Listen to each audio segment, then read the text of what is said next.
အဲ့လိုမျိုးလားဗျာကျွန်တော်ဒီနေ့ horizontal support resistance ကိုဘယ်လိုဆွဲလဲဘယ်လို trace set တွေဘယ်လိုယူလဲဆိုတာကိုကျွန်တော် sharing လေးလုပ်ပေးမှာဖြစ်ပါတယ် okay ကျွန်တော် channel ကို like subscribe follow လေးလုပ်ပေးဖို့တောင်းဆိုချင်ပါတယ်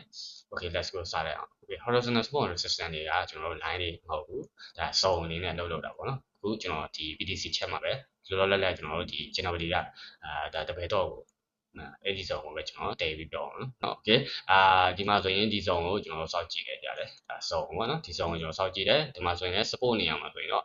့ဒီ zone ကိုဒါ demand အနေနဲ့ demand zone အနေနဲ့ဒီမှာ supply zone အနေနဲ့ဒါ support and resistance ပေါ့နော် support resistance zone အနေနဲ့ကျွန်တော်သတ်မှတ်ခဲ့ပြီးရင်ဒီ zone တွေကကျွန်တော် support horizontal support resistance တွေက zone တွေဖြစ်ရမှာနော် zone တွေနဲ့လောက်တာကျွန်တော် line အနေနဲ့လောက်တာမဟုတ်ဘူး line တွေကကျွန်တော်ဘာကြောက်လဲဆိုတော့ကျွန်တော်တို့ဒီမှတ်သားလို့ရအောင်ဆိုပြီးတော့ကျွန်တော် line တွေဆွဲတာတယ်line ဆွဲမယ်ဒီကောင်ကတသိန်း9000တန်းကျွန်တော်ဒီကိုကျွန်တော်body ရင်းသားမှာကျွန်တော်ကတ်ဆွဲလိုက်ရပြီဒီကတသိန်း9000တန်း okay ကျွန်တော်စောင့်ကြည့်နေတယ်အဲဒီတသိန်း9000တန်းအဲ့လိုမျိုးသိအောင်ဆိုပြီးတော့ကျွန်တော် line လေးတွေဆွဲတာဖြစ်တယ်ပြီးရင်ကျွန်တော်တို့ဒီ support line ဆိုရင်လည်း support line ဆိုရင် support line ကိုကျွန်တော်ဆွဲလိုက်ရဲဒီမှာတွေ့တာသူအချိန်ချိန်လောက်ခဲ့တဲ့နေရာဒါအရင်ကလောက်တယ်အခုလည်းတောက်ထက်လောက်ခဲ့တဲ့နေရာအဲ့လိုမျိုးပုံစံမျိုးပေါ့နော်အဲ့လိုမျိုးပုံစံမျိုးလေးကိုကျွန်တော်အဲ့ဒီ zone လေးကိုကျွန်တော်စောင့်ကြည့်တယ် line ကဘာလို့ဆွဲလဲဆိုတော့ကျွန်တော်မှတ်သားလို့လွယ်ရအောင်ဆိုပြီးတော့ကျွန်တော် line ဆွဲတာဖြစ်တယ် horizontal support resistance တွေက line တွေမဟုတ်ဘူးကျွန်တော် zone အနေနဲ့အလုပ်လုပ်တာပေါ့ zone line အလုပ်လုပ်တာဖြစ်တယ်အဲ့လို zone တွေကိုကျွန်တော်တို့ရောက်လာရင်ကျွန်တော် focus ထားပြီးတော့ကျွန်တော်စောင့်ကြည့်ရအောင်ပေါ့နော်ဒါဒီမျိုးစုံတွေကိုကျွန်တော်ကန်တယ်အနေနဲ့တွဲပြီးတော့ကျွန်တော်စောင့်ကြည့်တာမျိုးတွေလုပ်တည်တယ်ပေါ့နော်ဒါမျိုးရှိတယ်ဒါဆွဲတဲ့ပုံစံကိုကျွန်တော်ပြောတာအခုဆိုရင်တစ်ကြိမ်နှစ်ကြိမ်ဆိုပြီးဒီမှာသူစင်းသွားတော့ပေါ့နော်ဒါဒီမှာဆိုရင်လည်းကျွန်တော်တို့ demand တွေရှိတယ်အပေါ်မှာ supply တွေရှိတယ် market ကကျွန်တော်တို့ supply နဲ့ demand ပဲဒါ supply တွေများလို့သူစင်းသွားတာပေါ့နော်ဒါ break out ဖြစ်သွားတယ်ဒီညမှာဆို break out ဖြစ်သွားတယ်သူဆက်ပြီးမဝယ်နိုင်တော့ဘူးဘာဖြစ်လို့ supply တွေများသွားတဲ့အတွက်ကြောင့်စင်းသွားတယ်ဒါအရင်ရုပ်ရှင်မှာဘိုင်ယာတွေများရင်တက်မယ်ဆယ်လာတွေများရင်ဆင်းပေါ့ဒါပဲပေါ့ဆယ်လာတွေများသွားရင်ဒါဘိုင်ယာတွေရှုံးမယ်ဘိုင်ယာတွေများသွားရင်ဆယ်လာတွေရှုံးမယ်ဒါဒီနှစ်မျိုးပဲရှိတော့ဘူးအဲ့မျိုးပုံစံရှိတယ်ပြီးရင်ကျွန်တော်တို့ဒီလို line တွေဆွဲတဲ့ခါကျရင်လည်းကျွန်တော်တို့ညာဘက်ကိုပို့ပြီးတော့ဒီမှာဆိုလည်းကျွန်တော်တို့9000ခွဲဆွဲဆုံးအဲ့မျိုးကျွန်တော်ဆွဲရတယ်ပေါ့နော်အဓိကအဖြစ်ကျွန်တော်တို့ရဲ့ဒီတကယ်လို့ဆွဲမယ်ဆိုရင်လည်းကျွန်တော်ညာဘက်ကိုပို့ပြီးတော့ဆွဲတာပို့ပြီးတော့ကောင်းတယ်ပို့ပြီးတော့ညာဘက်ပေါ့နော်ကျွန်တော်ညာဘက်ကိုပို့ပြီးတော့ focus ထားပြီးဆွဲတာပို့ပြီးတော့အဆင်ပြေတယ်ဆွဲရင်လည်းကျွန်တော်တို့ body ကိုဒီလိုဖောက်ဆွဲတာမျိုးတွေဒီလိုဖောက်ဆွဲတာမျိုးတွေလုပ်လို့မရဘူးတကယ်လို့ဒီကောင်ကညာဘက်ဆိုပါလို့ခုလက်ရှိမှာကြပဲဆိုပါလို့ကျွန်တော်တို့ဒီညာဘက်ကိုကျွန်တော်တို့ဒီလို body ဖောက်ဆွဲတာမျိုးလုပ်လို့မရဘူးဒီအဖြာနာတွေဒီအရင်နာတွေမှာကျွန်တော်ဒီအရင်နာကတ်ခွာတွေကျွန်တော်ဆွဲပြီးတော့ကျွန်တော်တို့ဆွဲတိုင်းပို့ပြီးတော့အဆင်ပြေတော့ဘာဖြစ်လို့ဆိုတော့ကျွန်တော် horizontal support resistance တွေက body ဖောက်လို့မရဘူး body ဖောက်မယ်ဆိုရင်ကျွန်တော်တို့ break out ဖြစ်သွားမယ်ဒီ line ကကျိုးသွားပြီလို့တွက်လို့ရတယ်ပေါ့နော်အဲ့ဒါကြောင့်ကျွန်တော်တို့ body ဖောက်ပြီးဆွဲလို့မရဘူးလို့ရှိတယ် horizontal support resistance တွေကနေရာတိုင်းကိုရှောက်ဆွဲစရာမလိုနေရာတိုင်းကိုရှောက်ဆွဲနေလို့မရဘာဖြစ်လို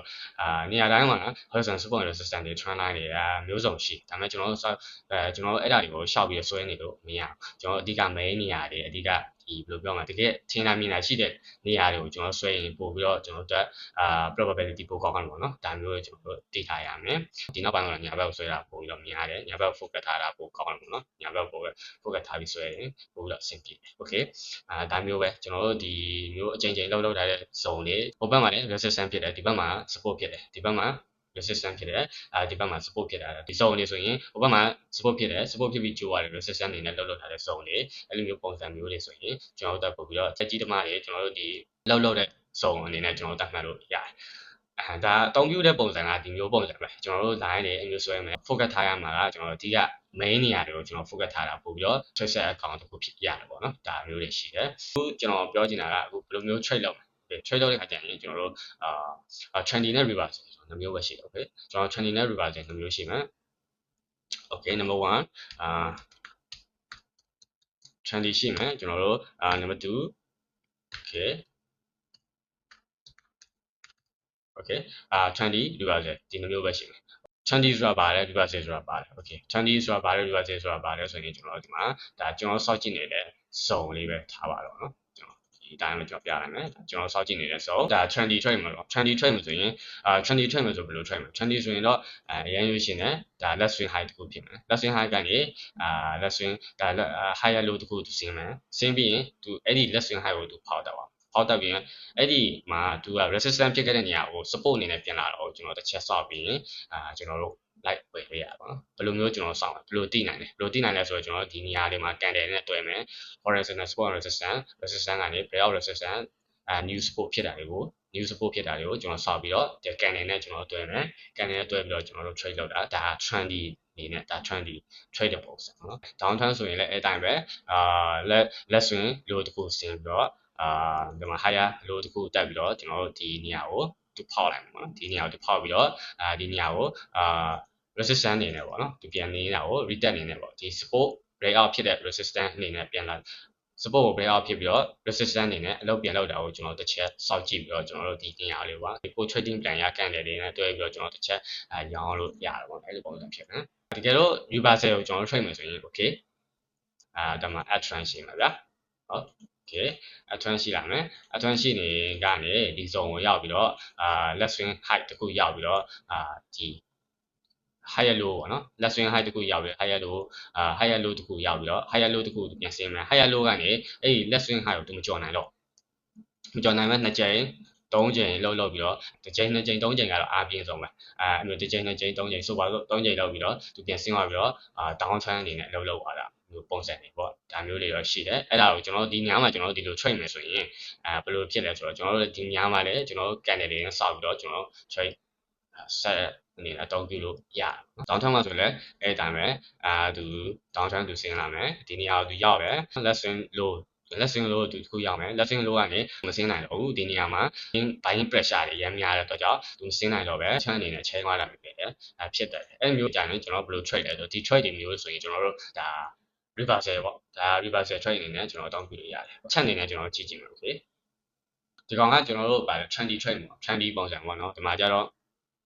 support တစ်ကြိမ်နှစ်ကြိမ်လုပ်တယ် breakout ဖြစ်တယ် resistance အနေနဲ့လုပ်ပါတယ်ဒီမှာ breakout ဖြစ်တယ်ဒီမှာ support breakout ဖြစ် resistance အနေနဲ့လုပ်တယ်ဒီလိုမျိုးနေရာတော့ကန်တယ်ဆိုတာကျွန်တော်ပါလဲဆိုတော့ဒီမှာပင်ပါဟုတ်လားပင်ပါ confirm ပေးပါတယ်ဆင်းပြီးတော့ဒီ support ကိုပဲဒီမှာ resistance အနေနဲ့ body တော့ဖောက်တယ်ဆိုတော့ဒါ fake အနေနဲ့ဒီလောက်သွားတာဆင်းသွားတာပေါ့ဒါ trendy သဘောအရကျွန်တော်ပြောတာ trendy သဘောအရကျွန်တော်ပြောတာ